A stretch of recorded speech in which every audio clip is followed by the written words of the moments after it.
So just a real quick overview. If I go File New, there's my new. This is a 4x4 because I set Inkscape to default to a 4" by 4" every time it loads up. And the way to do that is to go to Document Properties, File, Document Properties. You change your setting right here.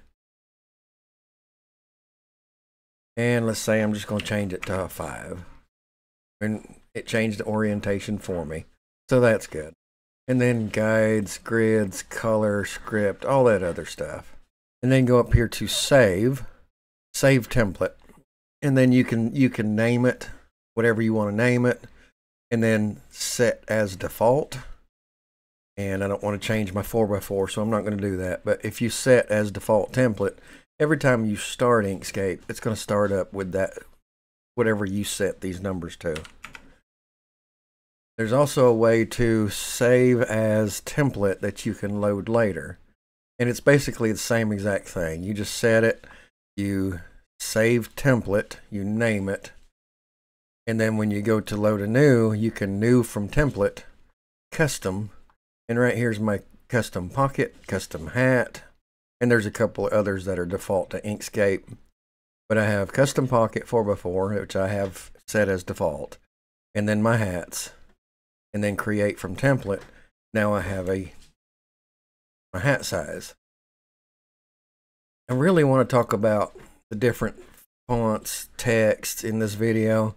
I'm not going to do a whole lot of this is how you work it, this is what you can do with it. Just, again, more of an overview of the basics. And the basics being, if you click this letter tool over here on the left-hand side of Inkscape, that's what's called a system font. And if you click in there, middle, yeah, it's fine. If you click in there and you do something like that, if it's kind of semi-clear like that, it's because you need to go to fill, which is path, object, fill and stroke, right there. Fill and stroke, and your opacity might be down. So turn that opacity up. Now it looks right. I have an outline on this because, again, in fill and stroke, if I unset fill, now it's just an outline. Or leave fill and then unselect stroke, now there's no outline. All system fonts are fill stitch by default. So, and it won't work with this. So anytime you do a system font, once you get your text written out there, you have to do path, object to path. And then you need to go to extensions, Inkstitch, tools, fill, break apart fill objects. And now I have 4 objects in my layer here. First one, that one shouldn't be there. Okay, now I have 4. And since we're in layers and objects, keep in mind that when you're embroidering, your machine will embroider from bottom up. So it's going to do this text to 2181 first, which is the G, and then the D, and then the S, and then the F. Now, if that's not the order that you want them in, if you want to do the F first in the embroidery stitching room, you can select that and then just hit this down button until it's the first one on the bottom. That'll be the first one to stitch. And then you can select the D, which is that one, move it down to the second place, and then move that one up. So now I'm in order, F, D, S, G. So anytime you break apart letters like this, almost always they'll be in a different order. I haven't figured that one out yet. And it's not even alphabetical, I think. I don't know. But, so this is going to be a fill stitch. So if we go to extensions, Inkstitch, and then let's visualize a simulator. This is automatically a fill. This will stitch out as a fill stitch. And it's only doing the G because I selected the G right here. If you want to do all of them, you select that top layer and it'll do all of it. That's actually really good because then you can do if you're having trouble with just one little object, you can select that object and then you can get a close-up view of what it's trying to do. So there's my fill stitch text. When you're doing fill stitch, and I'm going to do another video, I'm going to do a video on specifically on satin stitches where I'll go into more detail on satin, and I'm going to do another video on fill where I go into more detail on fill. This is just a basics, preliminary, this is where things at, and this is how things work. This isn't a really get down and dirty, really getting into the nitty-gritty part of it. Just the basics. That's the basics of a system font. Now, if I select that and I give it a stroke, I have to select. Okay, now it's selected. If I select that and give it a stroke, that stroke, a fill, if you look at your fill and stroke, a fill will always be a fill stitch. A good way to remember it. If it's a fill right here, it is always going to be a fill stitch. If it's a stroke, you can turn the stroke into a satin stitch. It's not satin stitch by default. It's still a fill stitch. Zigzag stitch maybe. So you don't, in general, you don't want to do anything less than 1 mil for a satin stitch. I've done it. You can do it. But just as a general rule, I usually try to shoot for at least 1.5. So now my stroke is 1.5. And I can turn that stroke, Inkstitch, full satin, convert line to satin. So now my fill has gone away. So if you want to do system font with a fill stitch and then have a satin stitch running around it, you got to do it a little different. I'm going to press Control Z to undo everything I just did. So I'm going to select all of these letters. And first thing to do is take the stroke off. Okay. Make sure they're still highlighted. They are. I'll go to path. Nope. I'm going to object and group. So there's my fill, my system font fill group. I'm going to right click and duplicate. You can also do Control D, which I usually do. On the second one, I'm going to turn that into that satin stitch outline. On the first one, we want to make sure that it has fill, but no stroke. And on the second one, we want to make sure that has no fill, but it does have stroke. And my stroke's still at 1.5. I'm going to take that group right there that I just gave a stroke and go Tools, Satin, Convert Line to Satin. There's my satin around it. And if we select the topmost layer, we can see how that stitches out. Visualize Simulator. It's going to do all the fills and then it's going to do the stroke. And you can set the stroke to a different color, which it is a little bit different color. So there's my fill text with a satin stitch around it.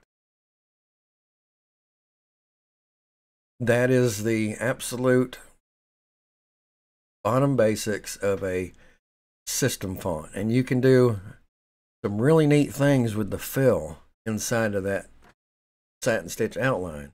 Meander fill, which I do a lot. I love that meander fill. Contour fill. Just some really cool things with it. The other font I want to talk about is the Extensions Inkstitch lettering tool. This is where you get, by default, you get satin stitches. And I'm just going to pick a random one. Let's go with that one. What'd I do? FDSG or something like that. Don't have to be the same, I guess. FDSG. I think that's what I did. So there's my FDSG. I get that error, but it still comes out. I have not looked into that yet. And it works. But there's my Inkstitch lettering font. And it is, by default, a satin stitch. We come down here to Inkstitch, visualize, simulate. We'll see that satin stitch fill out. Beautiful. So a satin stitch is a stroke, is not a fill. So if you're going to change the color on that, you need to come up here to stroke paint and select your color on that, and you can change it to whatever you want it to be.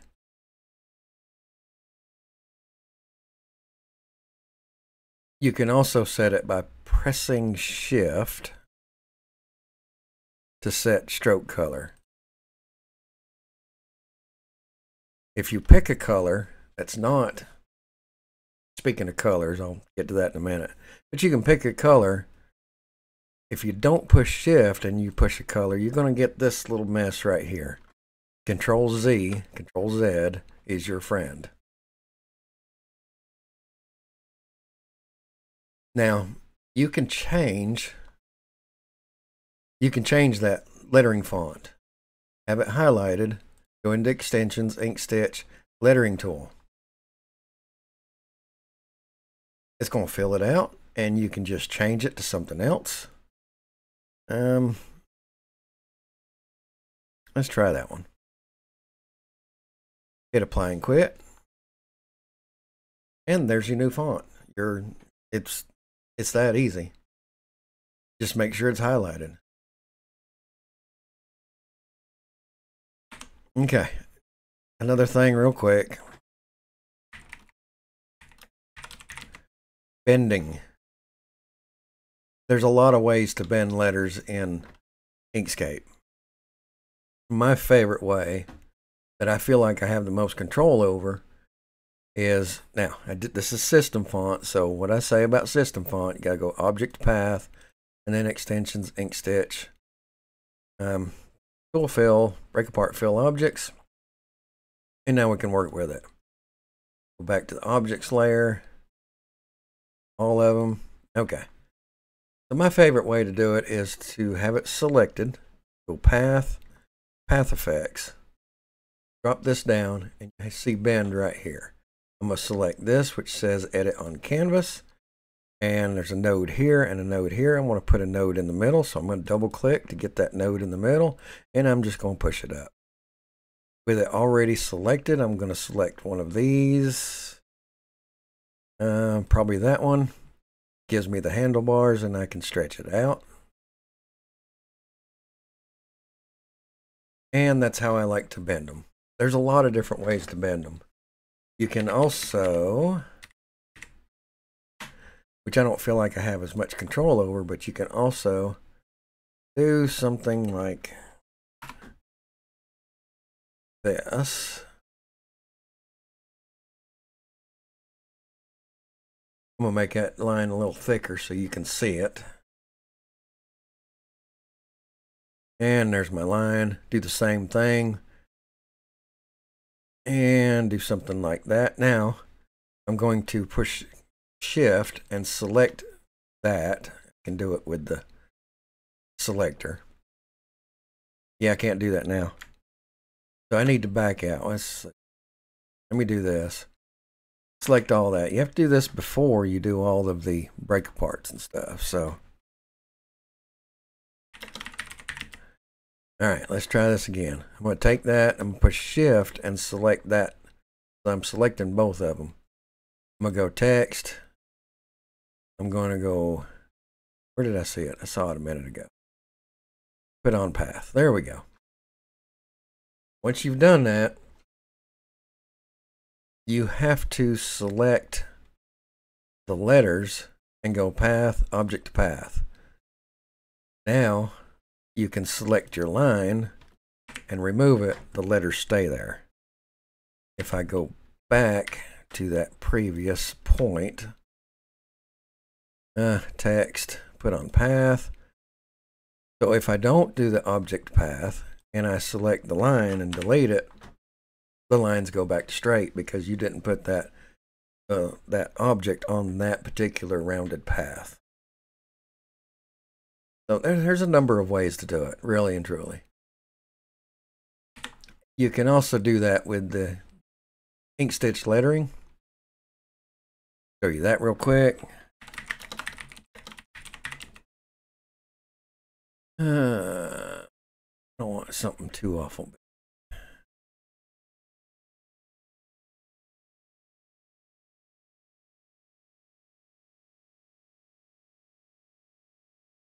Yeah, that's a little small. That'll work because we can zoom in. So there's a tool in Inkstitch to do basically the same thing. And we're just drawing the same thing over again. Select both. Get my selector tool. Go extensions, Inkstitch, lettering along path. And you have the button here to stretch. I'll show you that in a minute. Hit apply. Hit close. And now it's on that. Not exactly where you'd want it to be, I guess. So I'm going to undo. I'm going to select them both again. Push the shift button to select both of them. Extensions, Inkstitch, lettering along path, and we'll stretch. Hit apply. Hit close, and now it's from one end to the other. Looks better. We're going to select just the letters and path, object to path. Now we can delete the line, and everything's good. Go extensions, Inkstitch, visualize, simulate. And it's a nice little rounded stitch out. Very nice. You can also do that. You can also do that with path effects, just like I did it before. And on the canvas, same thing. Boom. Stretch it out. Once again, select the letters, path, object path, and we will test it. Extensions, Inkstitch, visualize, simulate, and we should have the same result. Outstanding. So there's a lot of ways you can bend letters. Okay, we were talking a minute ago about these colors down here, and I said I'll get to that in a minute. You can do color palettes. Inkstitch has color palettes. If you buy certain brands of color, you can import the color palettes and get them. Inkscape default is what I have showing up here, but we use Madeira Polyneon, I believe. And there's just a whole bunch of colors there, not really sorted in any great order, I don't guess, but that's the color palette I get with my particular brand of thread.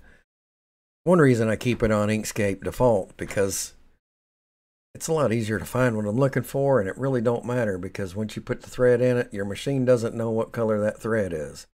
You can have it designed to be a red color and put in some blue thread. Your machine won't know you did that.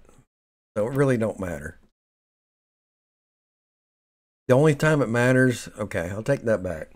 When it does matter is if you're digitizing for somebody else and you want them to pick the right color for that design every single time.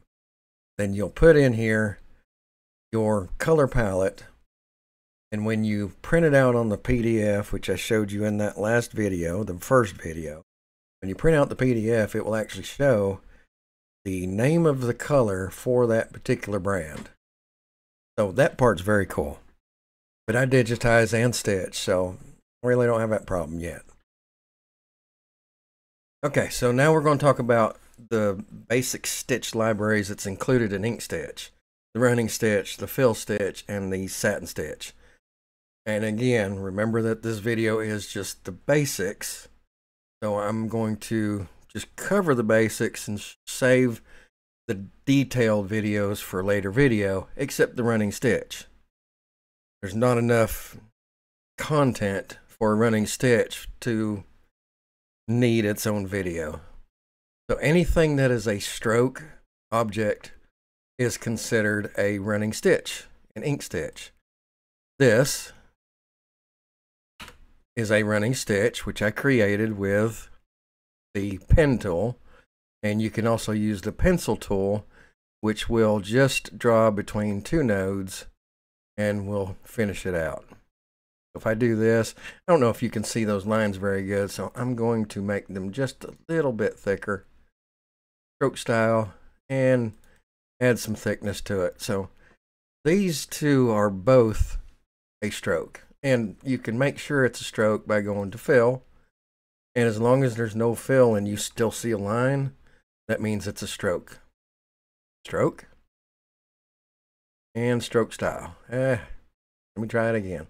Fill, no fill, stroke, it has stroke. So this is definitely a stroke, and it will be a running stitch.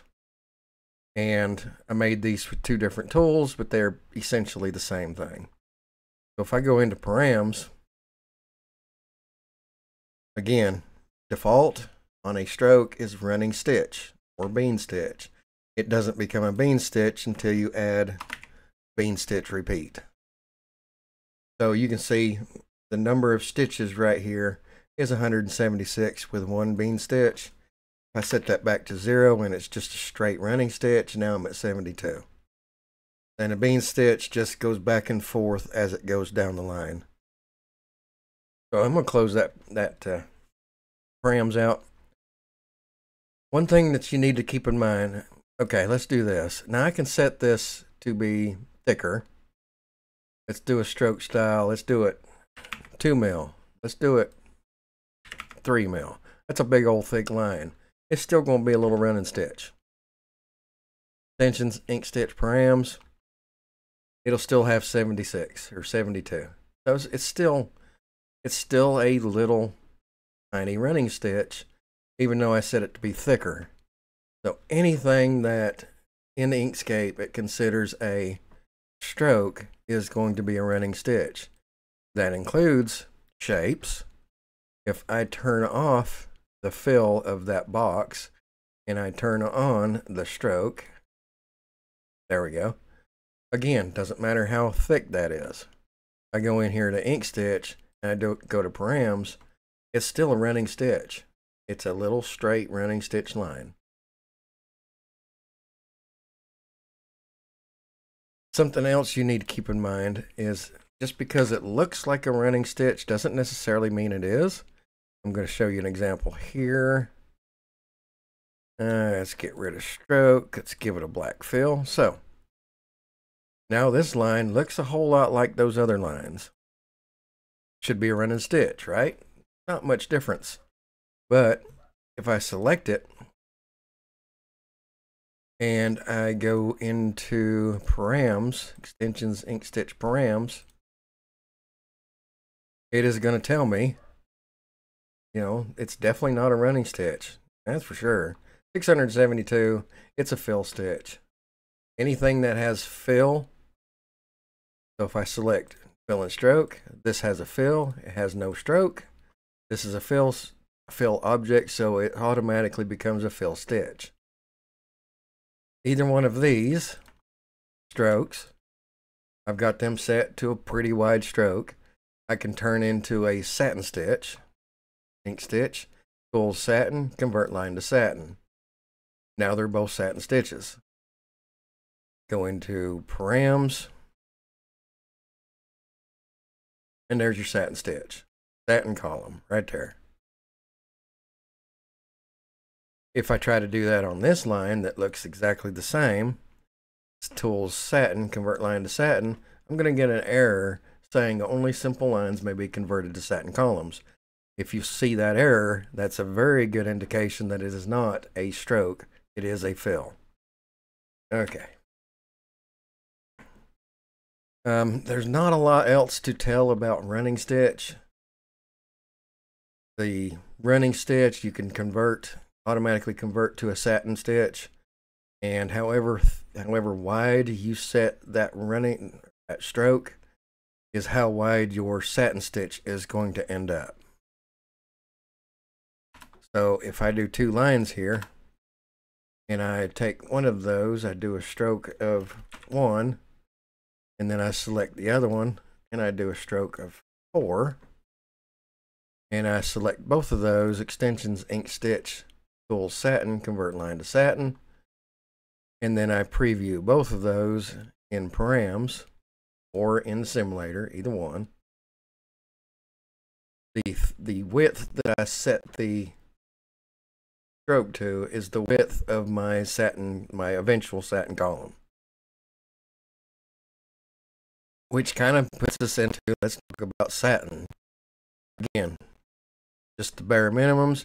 You've seen how to convert a stroke line into a satin stitch. We're going to talk about it a little bit more. Now that I have done that with these, you can manipulate these and do something like that. You got to make sure that these cross members are called rungs, and these long lines are called rails, just like a railroad track. Now, if I go into that params, you'll see that satin stitch out in the design that I adjusted it to. All right, let's get rid of that. Get rid of all that. Talking about satin stitches. There's several ways to make a satin stitch. I just showed you one, auto convert. The other is you make 2 rails. I'm going to make that rail, make it a little thicker so you can see it. I'm going to select that rail and I'm going to duplicate that rail, and I'm going to slide it over. Now these 2 rails are identical. They have the same number of nodes, one on each end. You can do what's called a node satin column. You can do them by nodes, or you can do them by rungs. Basically work the same, but by nodes is a little harder to keep up with when you have a very complex design. You select both of those and you're going to combine them. Path, combine, or Control K. Now you've turned those 2 lines into one object, and you go into extensions, Inkstitch params, select the satin column folder and do a custom satin column. Hit apply and quit. So I'm going to adjust this a little bit. I'm going to make this a little bit longer so we can do some stuff to it. I'm also going to duplicate it. I'm going to drag it over here. And what I'm going to do is on this one, I'm going to put a node there and a node there, and another one here and another one here. And on this one, I'm going to draw some rails, or rungs rather.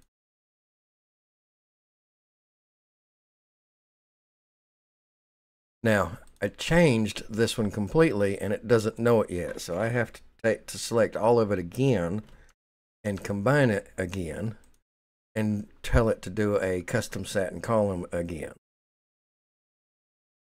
Satin column, custom satin column. Hit apply and quit. Now, if I look at both of these, they should be extremely similar.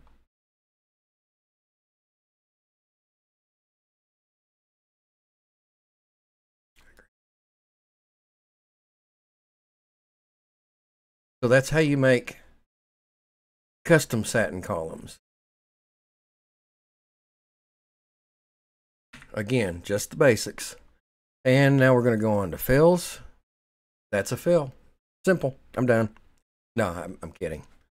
So if I go into extensions, Inkstitch params, the cool thing about fills is you've got a lot of options in what type of fill it ends up being. This is standard fill. And you also have a folder for fill underlay. You can change those parameters on that underlay, or you can just undo the underlay. Either one. And I'll have more about that in the fill stitch video. You can change your fill method, a whole bunch of different fill methods here. Very cool, very cool. And one thing I do want to cover in the basics, if you have one fill object and you do something to turn that one fill object into two separate objects, but Inkscape doesn't know they're two separate objects. I'll show you exactly what I mean. I'm going to select the whole thing. I'm going to go to Path, Flatten. I'm going to select the red one and delete it. So now I have two black objects, but I only have one path over here. It's figuring it out. It says, okay, these are two separate objects. But if you want to work with one of these objects, you can't. Because if you're going to try to select one of these blocks, you can't, because they are one and the same. So in order to fix that, so you can adjust one to something and the other one to something else, you have to do what's called a break apart. So go to Inkstitch, Tools, Fill. This is a fill object, and we're going to do a Tools on Fill, break apart fill objects, hit Apply.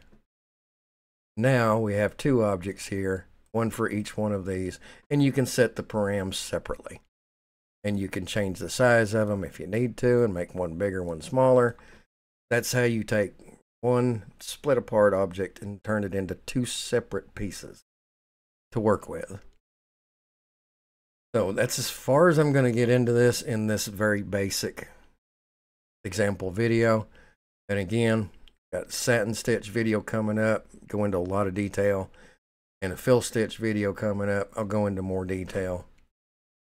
So one thing else I want to talk about real quick is that I think should be Inkstitch 101 is you don't want too many layers stitching on top of each other.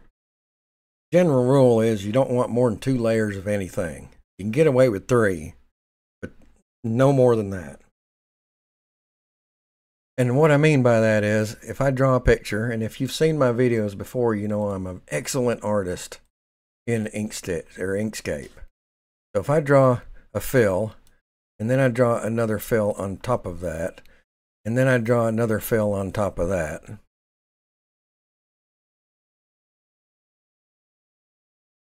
And then I draw another fill on top of that. I'm running out of designs here.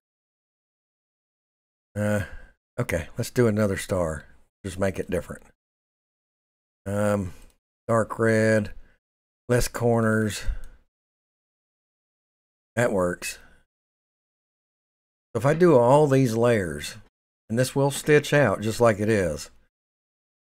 I do all these layers, I'm probably going to break a needle because there's just too many thicknesses of stitching. It's going to do this red, it's going to do the whole red because you need to cut all this out so that it's not overlapping each other. Well, so that it's not filling over each other. It does need to overlap some or you'll get some gaps. Don't want gaps either. Okay, so I had to redraw it because I messed it up. I want you to look right here. See how these are outside of that layer? I'm going to put them in the layer just by grabbing them and dropping them into that layer. Okay, I feel better about that. Why is there Inkstitch later? Delete. Okay. You don't want this to be too thick. This is too thick.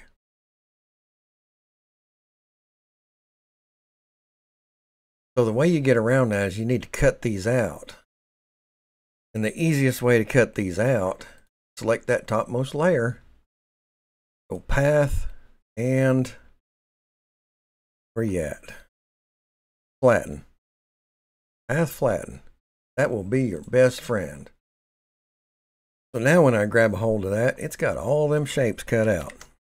That one's got all them shapes cut out. But now I'm no longer over stitching all those shapes.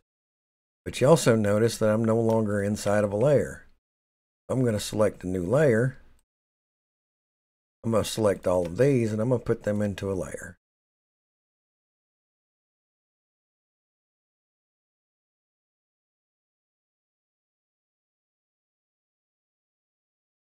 Yeah, don't want to go in the layer. Well, with them selected, I'm just going to go Path and nope, Object and Group. Sometimes you have to work with it. Still won't go in. Move to Layer. Layer 1. There we go. So now I can select that group, go into extensions, Inkstitch, and these are going to leave gaps because they're cut out exactly to each other. So go into params. I'm going to show you this a lot more in the fill video, but in params, you can expand. I'm going to expand by about 3 mil. That's it, maybe 4. Now it is going to overlap just slightly, but that should get rid of any gaps that happen. You can go to Inkstitch, visualize, simulate.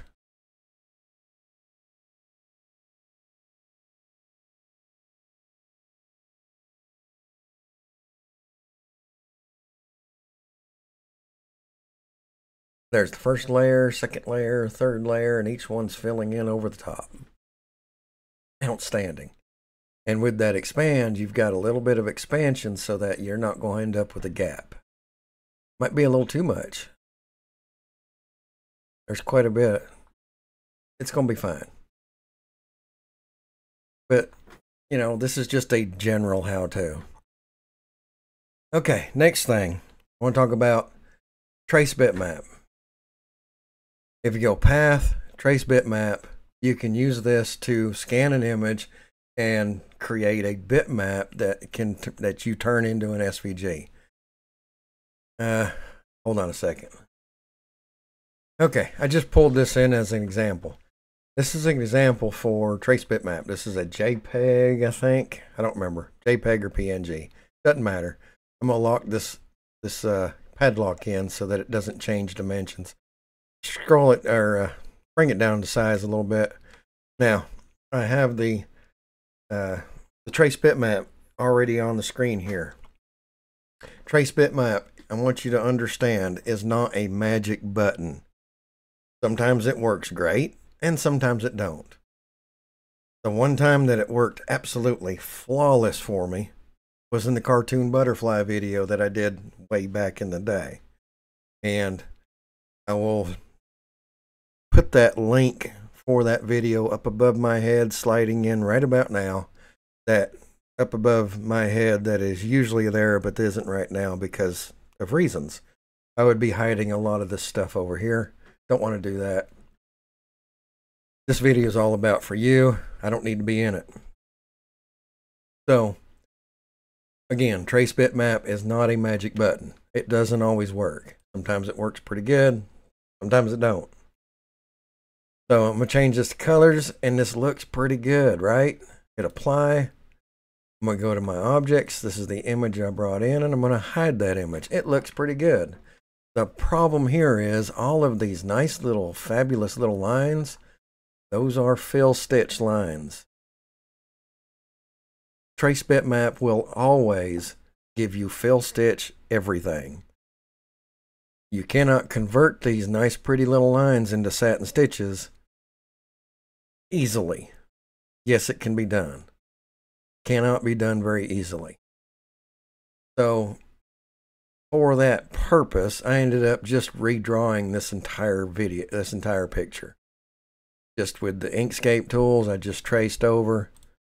I did stuff like this, just traced around it and made it look really good. But this one does not work good for a trace bitmap. Most of this needs to be a satin stitch, and I'll show you. And I didn't use trace bitmap for any of it. So this is what I ended up with in the end. And this is almost entirely just redrawn, traced by click, click, click, click. A whole lot of tracing. And I'll show you what it looks like. Inkstitch, visualize, simulate. I really like how this turned out.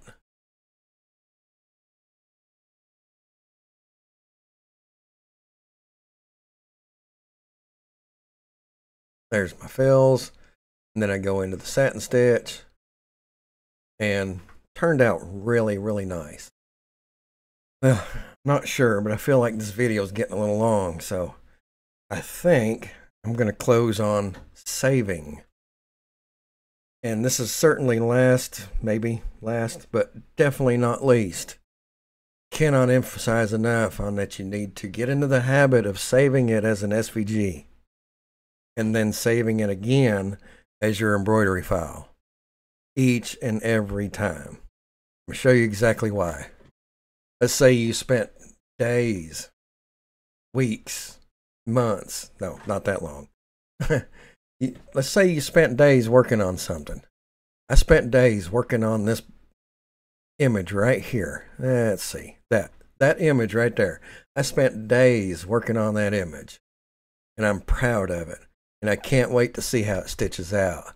So I'm going to save it as, oh, where do I save it? Whatever. Oh, I know.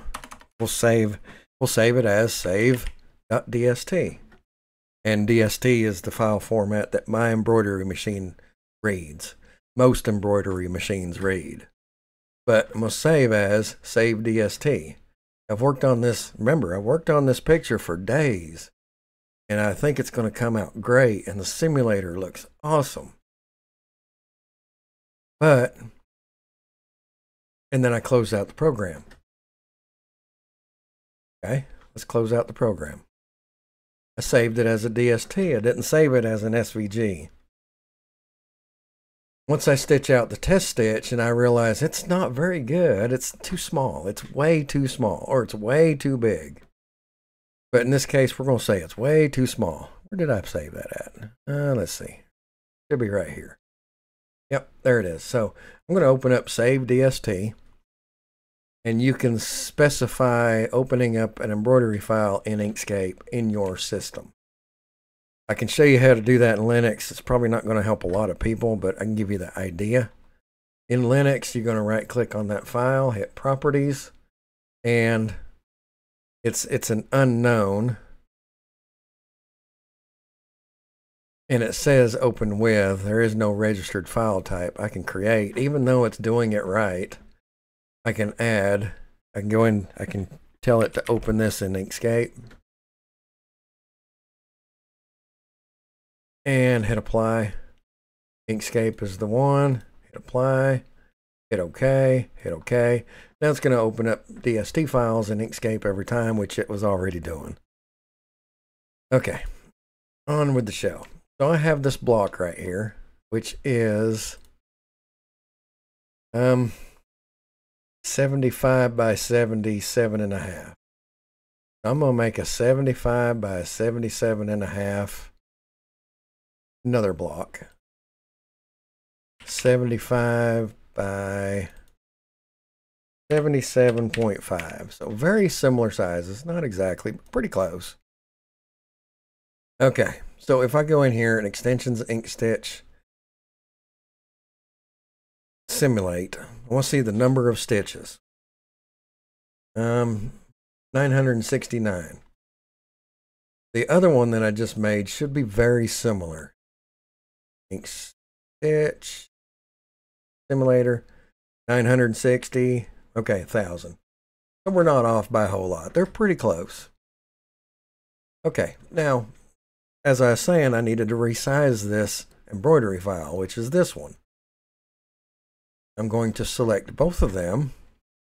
I'm going to resize both of them at the same time. Yes, this is an extreme case, but I need you to see what happens when you resize an embroidery file versus an SVG file. So if we go in here, go extensions, Inkstitch, visualize, simulate. 969 stitches still.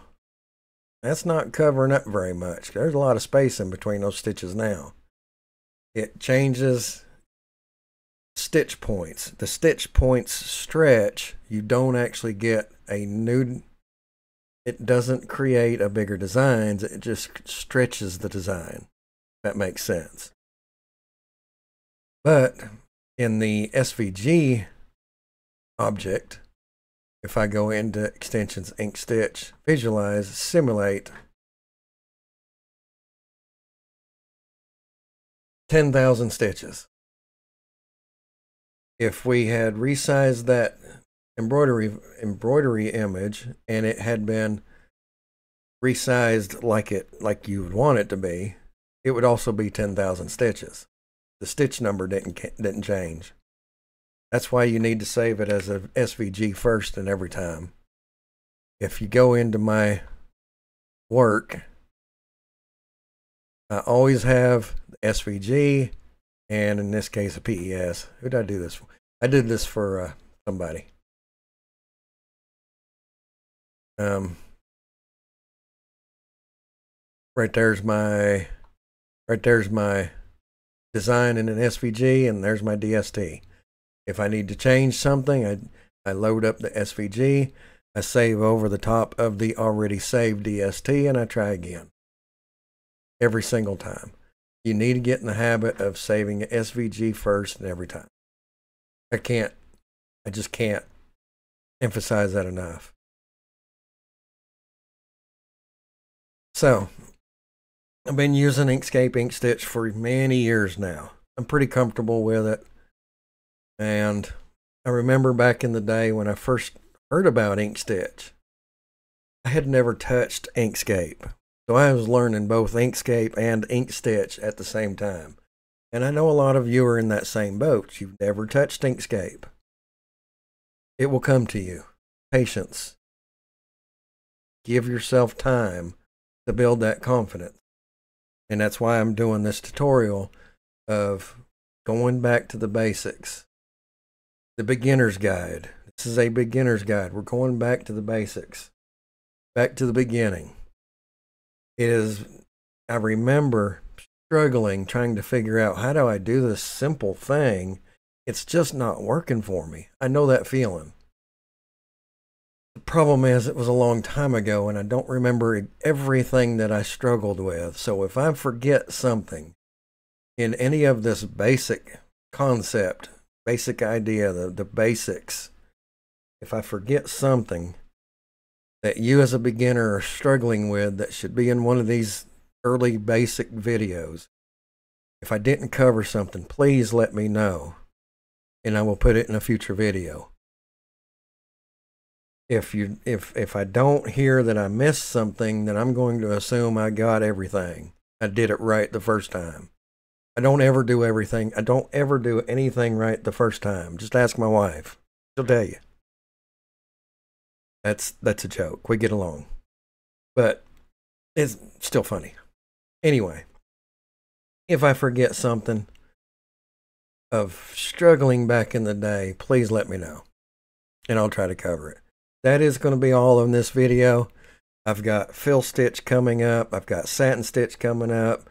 We'll get into some more advanced techniques of creating satin stitch fonts, creating satin stitch libraries, importing already made satin stitch libraries. I'm covering everything. So if there's something that you need to know that I haven't covered yet, or I should have covered in this video or in the previous video, any of the videos, please let me know. I'll try my best, and I'm not opposed to, at the end of all of it, doing an additional video of comments, kind of like a comments video, questions, and a Q&A. There you go, a Q&A, beginner's guide Q&A. That's perfect.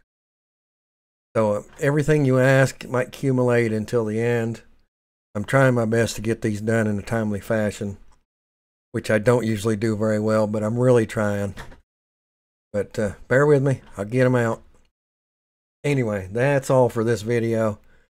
Just like always, thank you so much for watching.